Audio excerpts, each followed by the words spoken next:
Okay, hi, my name is Jen, and I'm from Billings, Montana, and I go to Billings Senior High, and I did my independent study project on reflexes and martial arts and how they kind of relate to each other.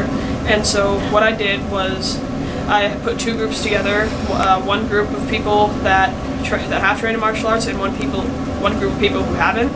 And there was about 7 people in each group, and pretty much the reason why I wanted to decide to do this is because I've been training in martial arts for over 5 years now, and so I thought it'd be pretty interesting to find out if reflexes between people who have trained in martial arts and people who haven't really are that different.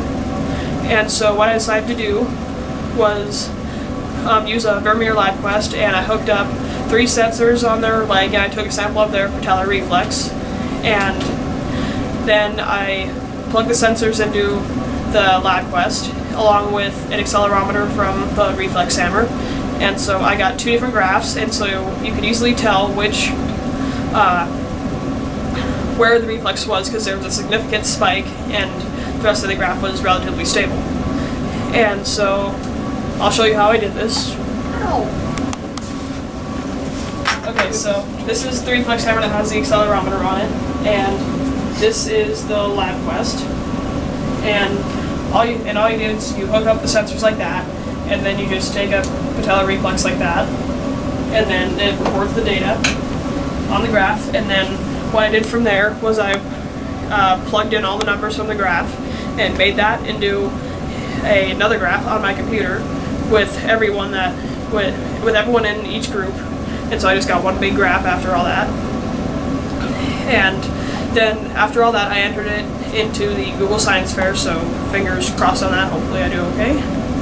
And so basically what my results were was I noticed that in the graph with people who have trained in martial arts, the graph they looked relatively the same, but in the graph that has people who have trained in Taekwondo or martial arts, any kind of martial arts for that matter, there was more spikes, and the spikes that did happen were more extreme, and that was with, I believe, the maximum.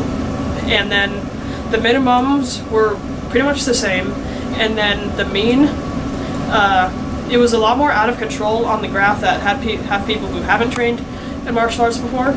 It was just everywhere. And then on the graph with people who have trained in martial arts before, it was a lot more stable. And the reason why I think that is because in martial arts we're kind of trained to be able to handle any kind of attack at any time. So if I were to get maybe a punch or something at me right now, I'd be able to effectively block it and, I don't know, take it down or something. And people who haven't trained in martial arts, they might not be able to do that. They might just end up taking a punch to the head. I don't know. I'm not them. Okay, and then so basically I think the people that could use this information would be possibly neurologists or physical therapists, because maybe if they have a patient who doesn't have the best reflexes, they could tell them to train in martial arts a little bit, and they'd probably have the reflexes get better, and it'd be really awesome. And so that's pretty much it. I just want to thank everyone that helped me out with this, Mr. March, Mr. Keller, all my friends, my test dummy Randy, my camera person Christina, and everyone that helped me do these tests in my Taekwondo class. So see you later.